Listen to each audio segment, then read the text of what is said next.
Robert Kaplan, thank you for talking to us. Your latest book, In Europe's Shadow, includes a chapter titled The Pontic Breach, which deals with the region between the Carpathians and the Black Sea. You describe this Pontic Breach as a southern counterpart to the historical invasion route between Russia and Central Europe over the Polish plains. This area overlaps with the Republic of Moldova, parts of which you call the borderland of a borderland. Could you explain what you mean by that? Yes. First of all, it's a great pleasure to be here with you. When you're in Moldova and you meet ethnic Ukrainians, ethnic Russians, the majority ethnic Romanians, and ethnic Christianized Gagauz Turks, you find that there's very little sense of a national identity.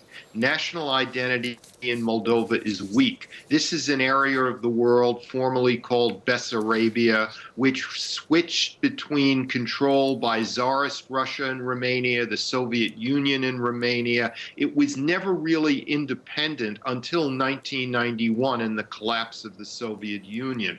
So there's very little sense of a defined state identity, and the various ethnic groups within this borderland have loyalties of some sort or another to other places, whether it's the ethnic Romanians to Romania, the ethnic Ukrainians and Russians who have a sense of identity with Russia and Ukraine, the Turks with the larger Turkic community. So Moldova is a work in progress. It's very weak. And its weakness, its weak spiritual identity, so to speak, is maybe at root to its weak institutions, which in turn leads to a high level of corruption and makes it easily undermined by an outside power such as Russia. Well, you mentioned in your book that as the former Eastern Bloc countries joined NATO and the European Union, Moldova had been regarded as a buffer state between Russia and the West.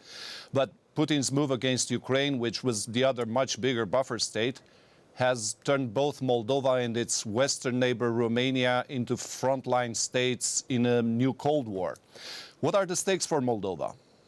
Yes, exactly that. Putin's move into Ukraine puts Moldova in play to a degree it hasn't been since immediately after the collapse of the Soviet Union, when Transnistria, which is the eastern sliver of Moldova on the other side of the Dniester River, was sort of partitioned away and made into a murky smuggler's paradise by Putin. So the stakes are essentially for Moldova and Romania that if Russia can solidify its influence in Ukraine, and that is still a big if, Romania and Moldova are more threatened than they were before. It gets more complicated, actually.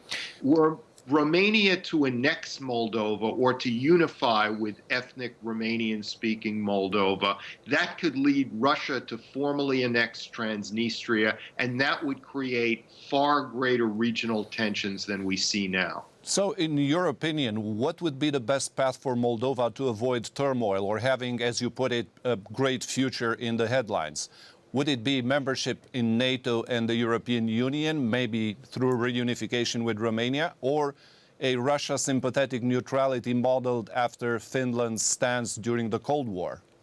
I do not see how Moldova and Romania can unify. That would be almost the casus belli for Putin's Russia.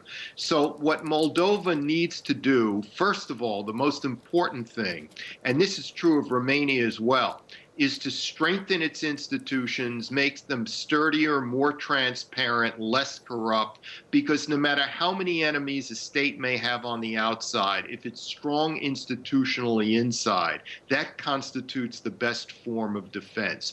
Moldova should seek a stronger association membership with the European Union, some sort of associated membership with NATO, but it cannot join formally these large institutions of the West without leading to a Russian backlash. Moldova, for reasons of geography and history, sad to say, is somewhat of a neutral buffer state that should not and cannot join either alliance for the time being.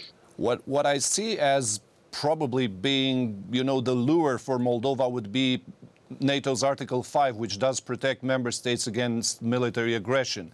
But as you say in your book, it doesn't defend them against subversion, that is, from being taken over from within by a relentless weakening of their institutions, as you already mentioned. As a state, Moldova has been continuously weakened by Russia over the past 25 years. Now, when it should be as strong as possible in the face of the Ukrainian crisis, it's actually being on the verge of collapse. Aren't NATO and the European Union somehow running out of time in helping Moldova, since it looks like a race against the clock with Russia? Yes, you put it very well. First of all, Moldova is not a member of the EU or of NATO, so Article 5 doesn't apply in any case. Nevertheless, as you said, Moldova is as close to the point of political chaos as is possibly imaginable. With a weak, almost non-existent government, street demonstrations, incredibly high levels of corruption, which have led to a complete loss of confidence among the population. It wouldn't take much for Putin to undermine it. He probably already is doing so, because as I write, Russia has various age-old forms of imperialist tactics: subversion, intelligence operations, buying media through third parties, and on, that are ambiguous enough to be deniable, so that it's hard for the West to unify and then to react. So that Moldova is kind of being unwoven. It's kind of coming apart without Russia having to do all that much. Well, both the European Union and NATO are faced with a pileup of crises, economic and monetary crunches, and the conflict in eastern Ukraine, refugee exodus from the Middle East, Russia's recent direct involvement in Syria, and so on. You have urged in a recent article in the Wall Street Journal a more robust American support of every country from the Baltic to the Black Seas, which you call the Greater Intermarium. How would you picture a stepped-up U.S. involvement in the region? Well, the first thing is, remember, in early 2012, President Obama withdrew 2 combat brigades from Europe and replaced them with rotating troops. Now, a brigade is not just a name. It's many thousands of troops. So that withdrawing 2 combat brigades from Europe after the Soviet invasion of Greater Georgia in 2008 was sort of Obama's mission accomplished moment. It was read in Russia, obviously, as some sort of a green or an orange light for more involvement in Ukraine and eventually in Syria. Now, lately, the Obama administration has been putting more rotating troops back in Europe and has been starting to pre-position significant quantities of equipment in the Greater Intermarium. So they're sort of reversing the trend.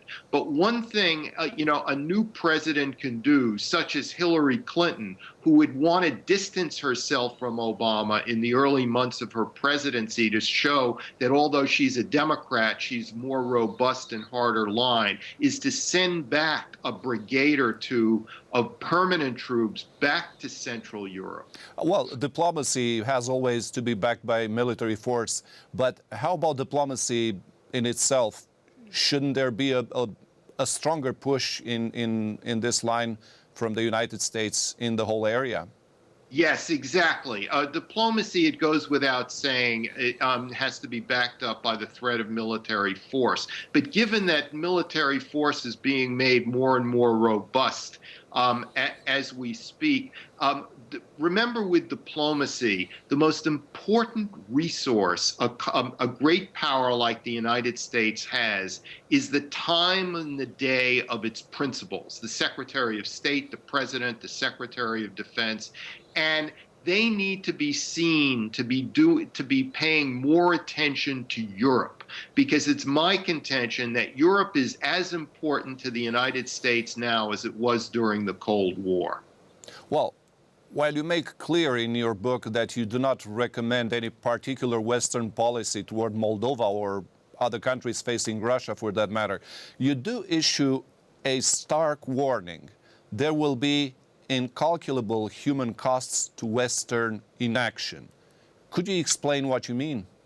Yes, if Moldova were to become a satellite, an unofficial satellite of Russia, were it to continue to unravel, that has human consequences for the millions of people in Moldova in terms of a worse quality of life, more separation from the outside world. Remember, if you want to see the human consequences between being a part of the European Union and not being a part of the European Union and being just part of the former Soviet Union, go back and forth between Moldova and Romania. The Romanian countryside looks increasingly wealthy, increasingly well developed with new roads, new agricultural methods, all kinds of things that lead to a higher quality of life. You see almost none of that in Moldova. The differences between Moldova and Romania are stark. And they're stark because one country has been in the European Union for